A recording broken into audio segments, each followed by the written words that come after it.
Bismillahirrahmanirrahim. Assalamualaikum warahmatullahi wabarakatuh. Waalaikumsalam warahmatullahi wabarakatuh. Mitra-mitra PTBS, hari ini kami kehadiran tamu yang sangat luar biasa, spesial tentunya.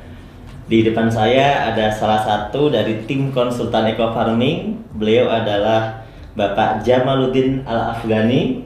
Selamat datang Pak Jamal. Terima kasih. Di kantor PTBS. Beliau selaku Widya Suara bidang pertanian organik di Kementerian Pertanian.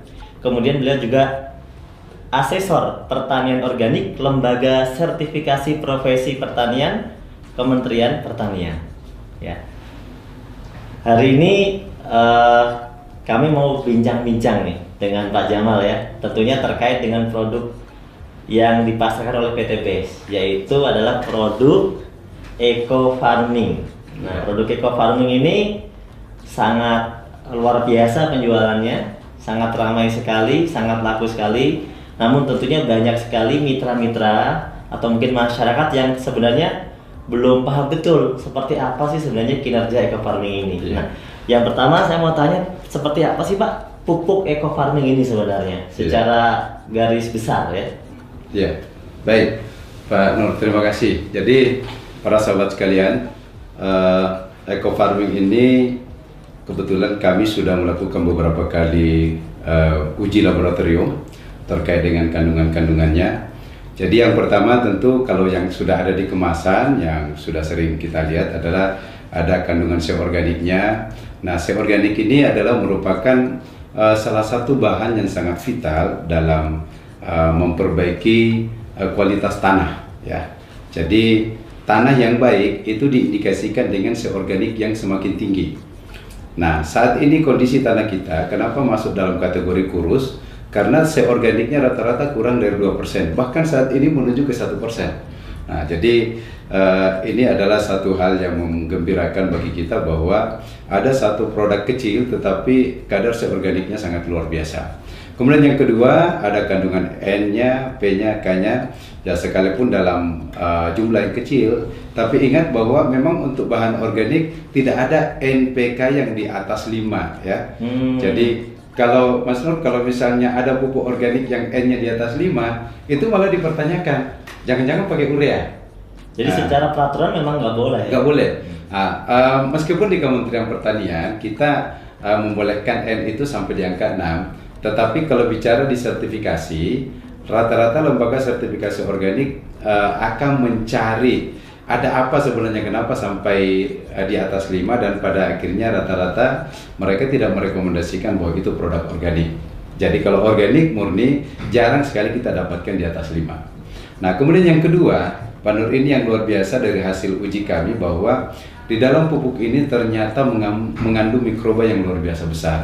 Jadi kalau misalnya nilai NPK-nya kecil tetapi mikroba penambat nitrogen itu yang tinggi, sehingga dia bisa mengambil nitrogen yang ada di udara. Ingat ya, di udara ini ada nitrogen sekitar kurang lebih 80% yang bisa diambil oleh mikroba di dalam tanah. Mereka juga mikroba-mikroba ini, kalau bahasanya kepala badan kami kemarin mengatakan bahwa mikroba ini ibaratnya adalah pasukan khusus. Pasukan khusus yang bekerja di dalam tanah, merombak bahan organik, menyiapkan nutrisi-nutrisi sehingga unsur hara tanah ini tercukupi untuk dimanfaatkan tanaman.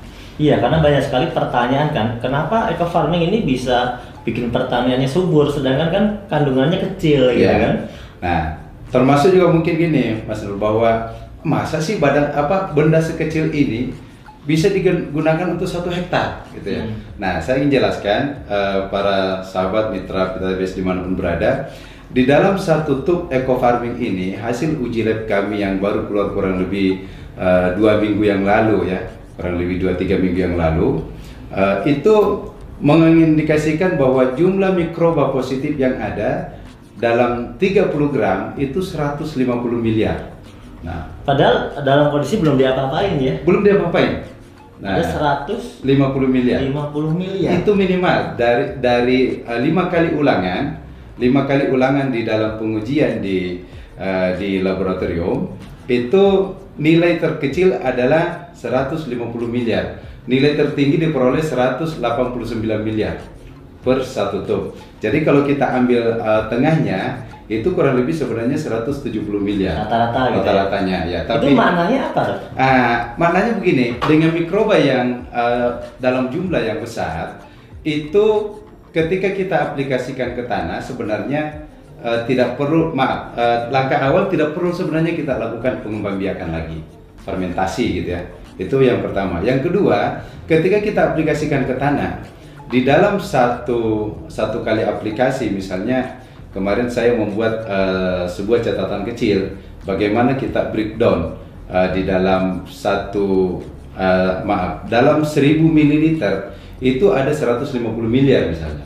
Nah, artinya setiap 100 ml itu ada kurang lebih 15 miliar. Nah, jadi dalam 50 ml itu ada 7,5 ada sekitar 75 miliar ya, ada sekitar 7,5 miliar maksud saya. Ada sekitar 7,5 miliar dalam satu tangki. Dalam satu tangki yang dicampur dengan yang dicampur dengan 15 liter air. Nah, ini artinya apa? Mikroba yang begitu banyak ketika kita aplikasikan ini, pertama ketika dia turun ke tanah, mereka akan berkolaborasi untuk memperbaiki kualitas tanah.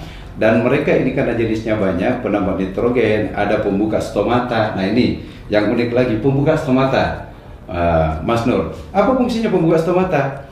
Stomata itu kan ada waktu-waktu terbuka secara alami. Ya, sampai jam 10-an. Ya, nah, tetapi dengan menggunakan eco farming ini, ada mikroba yang kerjanya memang membuka stomata di luar jamnya. Jadi bisa bertambah lama gitu Ya. terbentuknya. Nah, sehingga kenapa kemudian teman-teman misalnya di sawit ya. Tadi kita dengarkan ada tamu dari Bengkulu mengatakan ada petani yang mengaplikasikan baru sekali, tadinya daunnya itu nggak bisa terbuka untuk keluar sawitnya, baru sekali aplikasi ternyata udah pada keluar setelah 28 hari.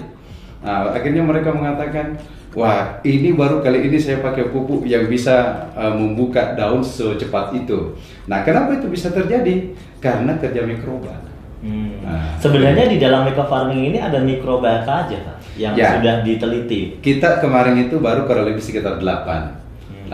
Jadi ada mikroba aerob. Mikroba aerob ini sangat bagus untuk memperbaiki kualitas tanah, kualitas air ya. Sehingga kalau misalnya ada lahan-lahan yang kondisi airnya kurang bagus, nah itu bisa diperbaiki dengan mikroba aerob. Kemudian ada pelarut fosfat. Nah, di dalam tanah kita, Mas Nur, hasil residu-residu dari pemupukan yang menggunakan anorganik itu banyak sekali fosfat-fosfat yang tersedia, tidak larut. Nah, dengan menambahkan eco farming itu akan melarutkan fosfat-fosfat tersedia sehingga tanpa dipupuk P pun tanaman sudah tercukupi. Nah, itulah kenapa kemudian dengan pengurangan sampai 75%, kenapa kemudian ternyata masih tetap bisa mencukupi unsur hara tanaman karena kerja mikroba yang memanfaatkan bahan-bahan yang tersedia di dalam tanah. Kemudian ada mikroba yang fungsinya juga adalah untuk melarutkan residu. Jadi residu-residu dari hasil sisa-sisa racun, pestisida segala macam itu bisa dilarutkan sehingga tanah menjadi lebih sehat. Ada selain penambah nitrogen, pelarut fosfat, nah kita mikoriza. Nah ini dia. Ini mikoriza yang sangat luar biasa. Kenapa luar biasa? Mikoriza ini mampu mengambil makanan untuk disuplai ke akar tanaman dalam jarak yang sangat jauh. Jadi dia bekerja membantu menyuplai makanan. Ya, menyuplai. Dan yang kedua, mikoriza ini dia juga sekaligus membuat cadangan makanan. Nah, jadi kalau misalnya ada tanaman-tanaman yang kekeringan gitu ya, tidak tersuplai unsur hara dalam waktu air yang cukup misalnya, itu karena adanya cadangan makanan dari mikoriza sehingga dia masih tetap tahan. Nah, inilah kelebihannya sehingga kita mendengarkan banyak sekali dari teman-teman menyampaikan bahwa kenapa kok kekeringan tapi masih tetap hijau. Nah, itu salah satu fungsi hasil kerja dari mikoriza ini. Ya. Dan yang lainnya mungkin. Nah, jadi kita baru intinya begini, kita baru mengidentifikasi mikroba ini kurang lebih sekitar 200 juta dari 150 miliar. Nah, sehingga baru diidentifikasi sebagian. Iya, baru sebagian. Dari 150 miliar ini hasil uji kita baru kurang lebih 200 juta yang teridentifikasi. Artinya apa? Masih banyak mikroba-mikroba positif lain yang belum kita ketahui apa namanya, tetapi hasilnya sudah nampak kinerjanya. Nah, jadi begitu diaplikasikan ke tanaman, loh kok ini bagus. Nah, itu dia rupanya kolaborasi dari banyak mikroba ini memberikan pengaruh yang luar biasa untuk menyiapkan unsur hara dalam tanah.